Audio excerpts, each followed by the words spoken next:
Hello and welcome to Change Management Made Easy, a video series providing best practice advice for getting change management right. This is brought to you by Change Proud, a change management training and resources platform. So in this episode, we're going to be helping you understand how to write a change strategy. So your change strategy and plan are often interchangeably used. You'll often hear people talking about their strategy when you see it, it might be a bit more of a plan, and they might be talking about their plan with their strategy in it. Don't get too hung up on these terms because they can be used interchangeably, and ultimately that's okay. For the purposes of change management, however, if you're doing quite a significant program, I do think it's worthwhile separating these, and we'll talk about why. So ultimately, your change strategy should be a prerequisite for your change plan. And your change strategy is really providing that overarching approach for how you're going to be executing the change within your project or program, but really at a kind of phases level. So you're not talking about the detailed activity week by week, work stream by work stream.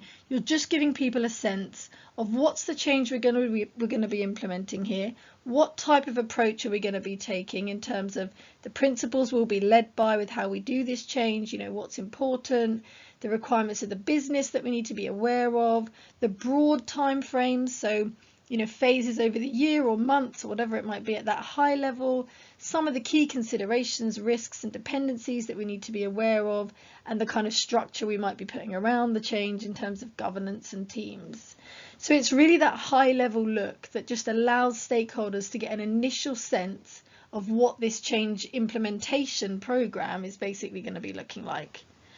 Your change plan, however, just to quickly call out the difference here, is then really going into the detail of week by week activities. So every work stream, milestones, activities, owners, your resource model, it's really into the detail. It's a trackable plan week by week that you can report against in terms of the activity you're going to be delivering.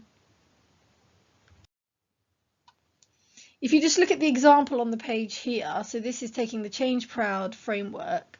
So your change strategy should ultimately begin to give an articulation of activity against each of these areas. So what do you think the ultimate, the vision, the end state is that you're going to be getting to? What do you think the impact's going to be on people? So who are the key populations involved? How might you be approaching that?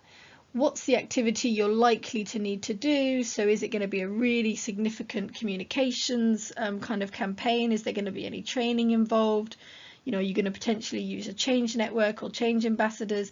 And then what do you think you're going to do in terms of measuring those KPIs, in terms of keeping adoption rates, in terms of sustaining the change? So again, it's really at the phases level to give people an indication of the approach you're going to take, the time frames, the phases of activity, and the likely outcomes of your change activity. Just wanted to share another example here. So when it comes to actually writing your change strategy, please bear in mind that there are many different ways you might do this. And if you put that into Google, you'll probably come up with loads of different templates and examples. So don't get too hung up on it. Just think about these 4 boxes. Have I covered these 4 boxes? So have I given information that gives people a sense of the business context? So what's the business context driving the need for change here?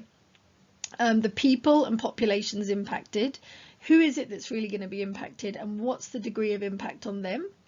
What's the general approach we're going to be taking? We don't need to know all the detail yet, and we can't know all the detail yet because we haven't gone and done our change impact assessment and we haven't got into the real minutiae of what we're going to be doing. But we do know these are the outcomes we want to deliver. We know we've got, let's say, a 6-month time frame to do it. We know we're going to have a significant communications campaign or significant knowledge skills transfer, etc. So being able to articulate that approach and then giving a sense of timing and sequencing, really important.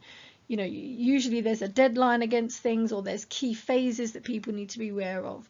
So just focusing on these 4 boxes, and using them as you like to really drive what you're going to write in your change strategy can be really helpful.